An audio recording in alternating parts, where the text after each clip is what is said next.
All right, Alexander, let's talk about the situation in Iran. And it does look like that we are heading towards some sort of a second round to the 12-day war. I don't know when we could be getting some sort of a conflict, a continuation of the conflict between Israel, the United States, and Iran. I don't know if it'll be in a month or in 6 months. But all the signs are pointing towards continued escalation to the point where we are going to get some sort of military action. I think the big story from last week was the Germans, the French, and the British. Basically, the E3 is what they're called, basically saying that Iran is not in compliance with the JCPOA terms. And so now you're going to have the snapback of sanctions in accordance with a UN resolution. And this has angered not only Iran, but it has really angered the Russians and the Chinese as well. So anyway, what are your thoughts on what's happening with Iran? Absolutely. I should say, first of all, that this decision by the Europeans, I mean, it is intrinsically, inherently absurd. I mean, they're saying that Iran is in violation of its obligations under the JCPOA. This is the same JCPOA that the United States pulled out of in 2018. It is the same JCPOA which the United States and Israel so far disregarded, that they launched attacks on Iran, attacking nuclear sites that were being inspected by the International Atomic Energy Agency. It is the same JCPOA, which everybody acknowledges that Iran was in full compliance with for the first 3 years, and of which the Europeans were never in full compliance with, because contrary to their obligations under the JCPOA, even during the period when Iran was in complete compliance, the Europeans never fully lifted sanctions. So, I mean, it's a bizarre thing to suddenly turn around and accuse Iran of non-compliance with the JCPOA. Everybody can see the reality, which is that the JCPOA is dead. And the reason it is dead is because the United States, the Europeans, and the Israelis collectively killed it. To talk about non-compliance, it would ask Iran to comply with an agreement that all of the other parties are in breach of. Now, I make this point because I think it is a point that needs to be made. We should not, let ourselves be sidetracked by the absurdity of this. But anyway, let's talk about the decision itself. There were these Security Council resolutions back in 2015, which said that if Iran violated the terms of the JCPOA, then sanctions that were in place, but which would be lifted if Iran complied with the JCPOA, that they would all be snapped back. And this is what the Europeans are now doing. The urgency is that the JCPOA was supposed to last a year. That brings us to October. The JCPOA dates from 2015. That brings us to October 2025. If there was no declaration from the Europeans of Iranian non-compliance, the UN sanctions would expire at the end of October. So what they want to do is to keep those sanctions in place. These are the UN sanctions now. Bear in mind, the US has its own sanctions. The Europeans have their own sanctions. Those are going to be remain in place anyway. But they want the cover of saying that these sanctions are UN sanctions. And that's the theoretical reason why they've done it. The Russians, the Chinese, various other countries are saying, this is nonsense. This is ridiculous. You can't do this. You can't, as countries which are in breach of the JCPOA, accuse another country of being in breach of the JCPOA. If you do claim that UN sanctions continue beyond October, we won't recognize it and we will simply disregard those sanctions. So that's what's happened. But the real purpose of all of this is not to snap back sanctions. It's to declare Iran in breach of the JCPOA so as to justify a renewal of the war. Everybody knows this. Everybody's talking about it.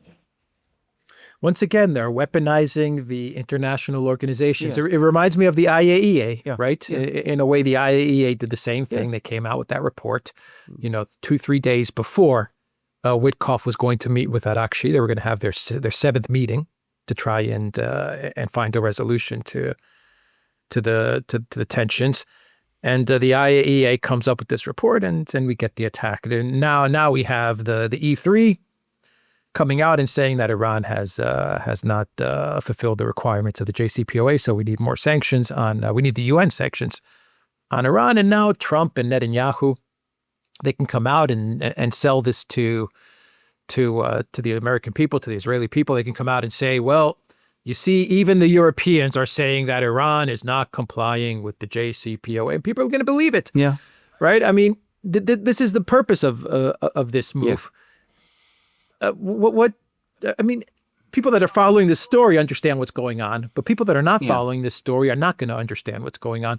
What is Iran doing about this? What is China and Russia in the context of BRICS and the SCO meeting? Are they talking about this? Are they preparing for a round two in this conflict? I cannot imagine that they are not. I'm sure that they will all be talking with the Iranians. The Russians and the Chinese will be talking to the Iranians, and they'll be saying, for heaven's sake, tell us what your plans are and what you're going to do when the Israelis finally do attack you. I should say that relations between Russia and Iran in particular go through constant strains and bumps. And the problems, in my opinion, come clearly from within Iran. So Putin recently disclosed that the Russians, some time ago, offered to help Iran with its air defense system. And the Iranians turned the offer down. And I don't think there's any doubt about that. By the way, the Iranians have never contradicted it. The Russians say that when the partnership agreement, the strategic partnership agreement with Iran was being negotiated, the Russians suggested that it contain some kind of defense provision, supposedly similar to the one between Russia and North Korea. But the Iranians again said no. And then to absolute Russian fury, just over the last couple of days, there's been a series of articles in the Iranian media and statements by an Iranian official, or I don't think he's exactly an official. Anyway, he's somebody who has a certain degree of public prominence in Iran, saying that the Russians facilitated the Israeli attacks on Iran by providing the Israelis with intelligence information about Iranian air defense positions and nuclear sites. The foreign ministry issued a ferocious statement in Moscow saying that this story is absolute and complete nonsense. And the Iranians themselves, the Iranian government, also went out and said that the story was completely untrue. But you could see the problem. There are people in Iran. I don't, by the way, mean to suggest that these are not patriotic people in their own way. People who I don't mean to suggest that they're pro-American or that they're pro-Israeli or anything of that kind. But they continue to be deeply suspicious, especially of Russia, perhaps to some extent of China too. And I suspect that this is complicating all steps to try to organize proper military resistance and help from these big Eurasian states, from the Russians and the Chinese in particular. So there is this friction. I think that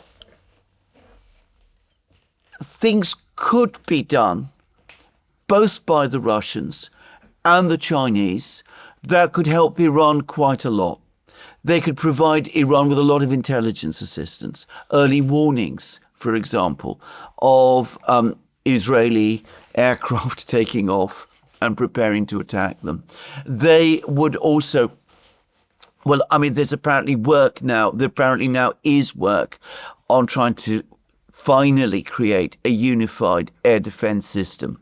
As we discussed in a program that we did recently, the Iranian Supreme Leader's National Security Advisor and Iran's defense minister recently visited Moscow and had a meeting with Putin. Pezeshkian is going to China and he's meeting with Xi Jinping and with Putin as well as part of the SCO discussions. So there is all of this going on. But, and Iran itself has conducted an internal reorganization. It's set up a defense council.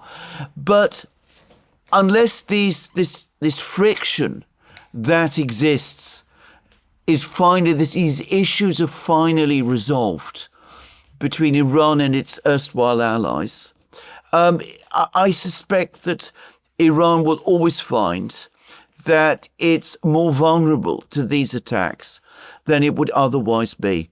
And that is the reality that has to be faced. Yeah, well, Iran is a member of BRICS. Why should there be this resistance to getting help from China and Russia? And it doesn't have to be military help. I mean, it could be diplomatic help as well. Absolutely. I mean, there's a lot of ways that Russia and China and all the members of BRICS can help Iran. I just don't understand this resistance to getting this help. I mean, what's Iran going to do if they have to face both the United States and Israel on their own? I mean, maybe they can face them on their own, but I would think that they would be in a better position if they did have some support. Well, the Russians, at least, are becoming increasingly exasperated about it. And I mean, they're not holding back. I mean, if you read the Russian Foreign Ministry statement, I mean, it is extremely strong. And I mean, all of those media reports and commentaries in Iran and those statements, I mean, they were clearly made with the intention of sabotaging cooperation between Iran and Russia. I've already said that there is a long and very difficult history between Iran and Russia that continues right up until the 1940s. And it's perhaps worth pointing out that in the 1980s, during the Iran-Iraq War, the Soviet Union continued to arm Saddam Hussein's armies that were at that time fighting Iran. So there are those tensions that exist then. But I think there is something else, which is that Iran, especially since the Iranian Revolution of 1979, has prized its independence, its complete sovereignty, and, as it would like to believe, its self-sufficiency a very, very great deal.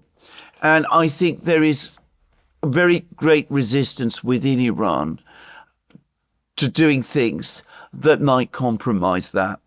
And I'm going to say something else, and this is perhaps rather unattractive, but Iran does have a significant industrial defense sector as well. I mean, they do produce all sorts of types of weapons, including air defense weapons. And I can imagine that there might be some people within it who are saying, well, we don't need weapons from Russia because we can produce equivalent and weapons that are at least as good as the Russians ourselves. That, by the way, is not true. I mean, Iran doesn't have that level of technological expertise that the Russians and the Chinese do.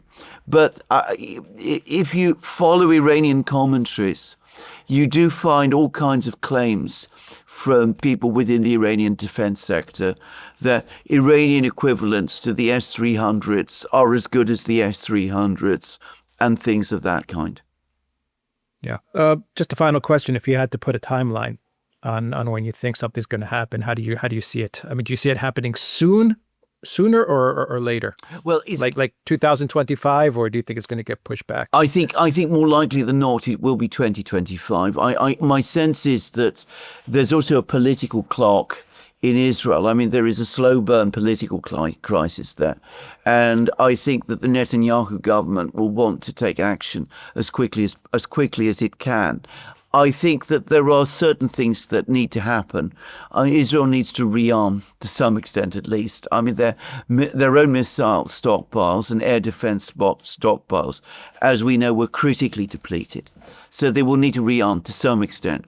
They will need also to organize new plans and rethink their attack, because the original attack that they launched back in June, I think everybody who follows what happened now basically acknowledges didn't go terribly well. So my guess is that it will be this year, but after the Security Council meetings in October, the ones where the snapback is supposed to happen. But it's not impossible it could happen sooner than this. I mean, it could happen at any time, but probably more towards the end of the year than now. But the Iranians, by the way, just to say, would be very, very unwise to count on that. I mean, they should assume that an attack might happen literally tomorrow. Final question: what do you make of the strategy of decapitation strikes that Israel is now employing regularly? I mean, they employed it during the first round of the conflict with Iran. We have news from the New York Times, which says that Israel did indeed try to take out Pezeshkian. Yeah. They actually were tracing and monitoring the mobile phones of his drivers and his bodyguards. And so they did try to assassinate the president of Iran. And then we have the recent assassination of the prime minister of Yemen. Yeah. Do you think that this is a strategy that Israel and the United States might employ as far as going after Iran to take out the leadership before any type of military action, or maybe take out the leadership in anticipation that this will cause the entire regime to collapse? I think that the entire strategy is going to center on a decapitation strike, because how else do you achieve regime change in Iran? I mean, it's quite clear that whilst the leadership remains in place, the regime in Iran, the governmental system there, will survive. So they are going to, I mean, the first decapitation strike they conducted in June failed. But they're going to try again, and they're going to try to do it on a bigger scale. And I'm going to make a guess that this time they're going to try to involve the United States from the first day and try to have the Americans involved to a much greater extent than was the case in June. So we must be prepared for that. And the Iranians need to prepare and think about that. I mean, when the attack happened in June, the Iranians were caught by surprise. They mustn't obviously allow that to happen again. And the attacks on Hezbollah and that took place last year, and the attack showed how infiltrated Hezbollah was and how its communication systems were being monitored by the Israelis. And the Iranians need to make the same assumption that the same thing is happening to them today. I mean, we've seen how Israeli cells were able to operate inside Iran. The Iranians claim that they've cleared them up. I think it would be very complacent for them to assume that. So I have no doubt that the next attempt will be a decapitation strike. Yeah. All right. We will end the video there, the Duran.locals.com. We are on X and Rumble and Telegram and Odyssey as well. So go to the Duran shop as well and pick up some of our merch. There's a link in the description box down below. Take care.